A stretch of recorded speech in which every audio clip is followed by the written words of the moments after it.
Hannah Jenkins for Dr. Schieffer Bailey, English W131.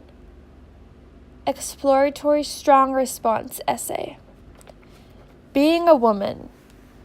Does growing up in a strict and demanding male culture automatically mean you have to live a certain way? Although it seems like that for Xiaolu in the small city of Shitang, growing up in a male-dominant communist country of China.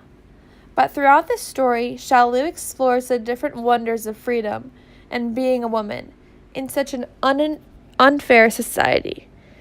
In the novel, you are faced with experiences Xiaolu has experienced in her younger life.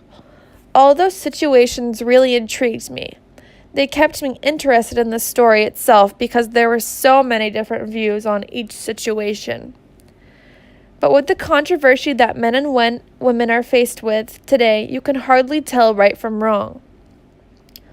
Although this is a very broad topic, I feel like in class it was only touched on for a couple of minutes. We could have looked into it a lot more. And with that, I wonder why Asian women are expected to be at the feet of their husbands, and why growing up in an area of Asia like Shitang, nothing was done about the way women were treated. Around the world, women are treated very differently. A common phrase that I have heard is happy wife, happy life. But that doesn't seem to be the case for women in Shitang. It's more like happy husband, I survive another day.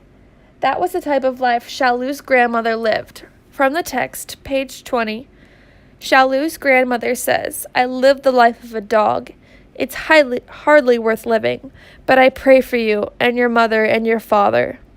She's accepted this lifestyle, but she obviously doesn't enjoy it. She is faced with the hardships of being treated like scum and beaten around until her grandfather has had enough. It was an awful partnership. He beat her almost every day for the small things, like not fetching a matchbox fast enough when he wanted to smoke, or not cooking to his taste, or he would beat her for no reason at all. He kicked her short, skinny legs and pushed her to the floor. That was a normal sight in our house. She only wept after he had left. And then she wouldn't even get off the stone-cold floor. Page 21 of the 9 Continents. Why is this okay to do? And why wasn't anything done about it? You would think if you were being treated so badly, you would eventually stand up for yourself. But Xiaolu's grandfather had instilled the fear of God into her grandmother, and he knows she will never fight back. So he continues to treat her badly and do whatever he wants to with her. I also feel like with many abusive relationships, women are too afraid to stand up for themselves and get out. And with the Chinese culture, it is frowned upon for a woman to leave her husband. A woman is nothing without her male counterpart, which I totally disagree with, but that's how life was lived in Shitang. That leads me into the situation of sexism that Xiaolu faces at a very young age. After she is taken away from her grandmother to live with her parents and brother in the city of Wenling, at mealtimes my mother would save all the precious pork for my brother and father. If I reached for the meat, she would beat my chopsticks back and order me to wait until the men had finished eating. I was her last concern. Page 85, the 9 Continents. Not only are women treated like slaves in the household, but they are also treated like the very last person on the totem pole in the family. Men are once again superior. They eat first, they get as much as they want, and they have no regard for anybody else. In a woman's eyes, as long as they're full and happy, they don't have to worry about them getting upset or getting beaten for not having enough food to provide for the men. I also like to look on the fact that Xiaolu was taken from her grandmother when it was convenient for her birth parents. They didn't want her because they missed her. They wanted her because another person to boss around and beat around. And they could make some kind of profit on her when she was able to be married off. So they thought. Another point that intrigues me is the fact that a family could marry off a daughter at any age for a gift from the receiving side. It wasn't about the feelings of the pairs themselves. It was about what the suitor's family had to offer. She was very little, only 3 or 4 years old, when she was engaged to a man 15 years older than her.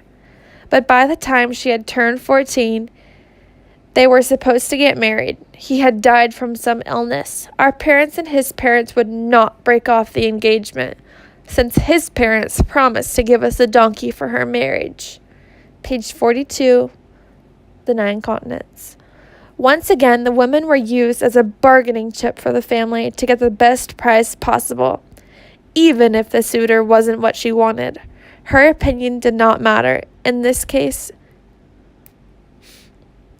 finally, the last situation that really strikes my attention in the 9 Continents was how Xiaolu reacted to being treated this way herself.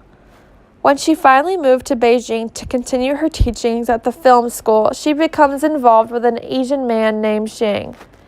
And he explains to her that his father is a very high-ranking army officer. That is the lifestyle they lived. A year later, Xiaolu moves in with Shang and his family and soon starts to encounter what it feels like to be the wife or significant other of an abusive relationship. His father, true to his army officer status, never spoke a word to me. Indeed, he hardly ever said anything to his son or wife. I felt oppressed in Shang's house. It soon changed the nature of our relationship somehow. I became a voiceless daughter-in-law in his family, and I certainly didn't like that feeling. Page 238, The 9 Continents. She had never been in quite a situation like this. She had no idea what to do. She had only experienced it through the eyes of her grandmother and mother, but never personally. The beatings soon became regular occurrences, turning everything sour. Sometimes I fought back, but most of the time I had no strength to resist. I let him hit me, and all I could do was wish one day he would die. Page 239, The 9 Continents. Even when she has left the troubling situation in China, living with her abusive parents, she can't seem to escape the abuse. He followed her around and stalked her. She couldn't escape the crazy passiveness of her boyfriend, who was looking for someone to take his anger out on.